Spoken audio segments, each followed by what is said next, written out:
turib, undan biroz guvoh bo'lishligini istamaydi. Xiyonat qilishaveradi. Amonatlarga xiyonat qilaveradi-yu, biroq ulardan amonat talab qilib ovora bo'lib o'tirmaydi. Amonat ham qo'yilmaydi ularga. Shunaqa darajada xoin bo'lib ketishganlar. Mana o'zlarini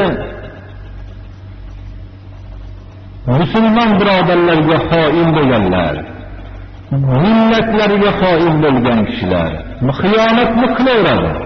Ozgina bir dunyo martaba uchun bemalol xiyonat qilishaveradilar. Ana ularga hech birov ishonib amonat qo'yishmaydi.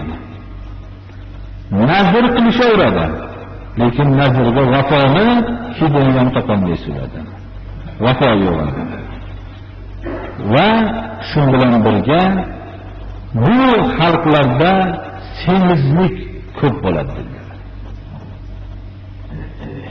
Bu semizlik mutlaq narsa emas. Ba'zi kishilardagi semizlik ixtiyoridan tashqari bo'lishi mumkin. Kam taom bo'lsa ham, o'zi riyozatli bo'lsa ham, quvonch natijasida shu semizlik paydo bo'lishligi mumkin. Ba'zi kishilar buni rivoyat qiladi, mana 2 kunda bir zotni uxlashliklarini rivoyat qiladi. Rivoyat qanday bo'lsa ham biz ko'rgan, eshitgan gapimiz, lekin o'zlari badallari semiz ekan. Shunda semizlikni yaxshi emas ekanligini so'ralganda u kishi aytgan ekanlarki, men tushimda Rasulullohni ko'raman, shuning uchun men semirmasdan kim semirsin degan ekanlar. Ana unaqa sabablar bo'lishligi ham mumkin. Ba'zi faqat ovqat yeyishlik, dankasalik sababli semirishlik islomdagi bu hozirga aytilgan mazmun narsa mana bu. Ana bu narsa nihoyatda dinni g'amini yemaslik, beparvolikdan kelib chiqqanligiga bu narsani malomat qilib gapirilayotganligi shu. Demak, bu narsadan shu narsa ko'rinadiki, ba'zi shu qatorda semizlik oshkor bo'ladi xalq o'rtasida deganlarini ko'proq din peshvolarining dankasa bo'lib bunday bo'lishlari nihoyatda malomatliligi ham shu qatorda kelishligi shuni bildirsa kerak. Bu hadis sharifdan biz yuqoridagi so'zlardan shuni bilishimiz kerak ekanki, qaysi bir narsani to'g'ri, noto'g'riligini bilmoqchi bo'lsak, Janob Rasululloh sallallohu alayhi va sallamning shahodatlari bilan o'qishining asrini biz yaxshi deb bilmoqligimiz kerak. O'qishiga ergashgan kishilarning davrini yaxshi asr deb bilishimiz kerak va bu tobiinlarga ergashganlarning asrini yaxshi deb bilishimiz kerak. Endi ba'zi bir haqiqat so'zlar aytilsa, ilgarigilar bilmagan ekanmi degan savol bo'lsa, bu kelib chiqqan narsalarni biz tekshirmoqligimiz kerak. Masalan, bunga 100 yil bo'lgan bo'lishi mumkin, 200 yil bo'lgan bo'lishi mumkin, 500 yil bo'lgan bo'lishi mumkin.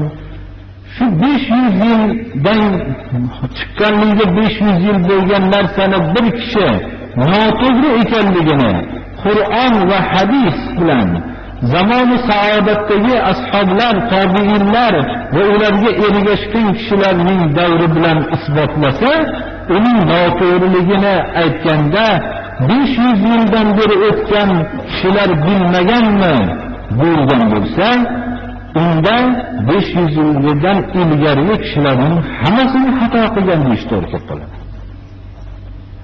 Hozirga tushunarli bo'lgan bo'lsa kerak. Bir narsaning chiqqanligiga 500 yil bo'lgan bo'lsa, uni oyat, hadis bilan isbotlansa-yu, mujtahid ulamolarning fikri bilan isbotlansa-yu, uni bir kishi 500 yilda shu davr shuncha ilgarigi ulamolar bilmaganmi deganga shu o'xshagan savol bo'lib qolsa, undan ilgarigi sahobalar, tobiinlarni ham bilmagan deyish lozim kelib qoladi, buni to'g'ri deyilsa. Ana shuning uchun masalaning bir tomonini o'ylab qolmasligimiz kerak.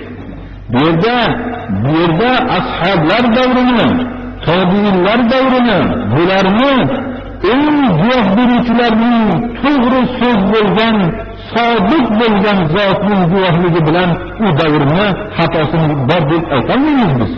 Albatta xatodan xoli davr deymiz, ashablar davrini, tobiinlar davrini, tobiinlarga ergashganlar davrini. Shu davrga har bir narsani taqqoslaymiz, shu davr bizga shu narsaning to'g'riligini aytgan bo'lsa, to'g'ri deymiz, u davrga taqqoslaganimizda noto'g'ri bo'ladigan bo'lsa, biz uni noto'g'ri deymiz. Agar noto'g'ri demasak, payg'ambarimiz to'g'ri degan davrni biz noto'g'ri degan deb qolamiz. Ana shuning uchun masalaning ikkala tarafini biz fikrlana olishimiz kerak.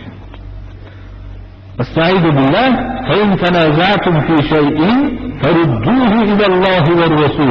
In kuntum tu'minuna billahi wal yawmil akhir. Agar biror bir narsada kelishmay qolsanglar, Allohga, Rasuliga qaytarib beringlar. Ya'ni oyatga, hadisga taqqoslanglar, to'g'ri noto'g'riligi aniqlanadi shu vaqtda. Bu gap agar Allohga qiyomat kuniga iymon keltirgan bo'lsanglar, Allohga iymon keltirdim, qiyomatga iymon keltirdim deganlarga bu so'z degani. Bu juda qattiq gap bo'ldi. Oyat hadisga qaytaraylik desa, bir kishi yo'q buni o'zimiz bilmaganmiz deydigan bo'lsa, yo'q bu so'z sizga emas, Allohga qiyomat kuniga iymon keltirganlarga bu gap degan gapning mazmuni nihoyatda bir shiddatli, qo'rqinchli bir tarafdan.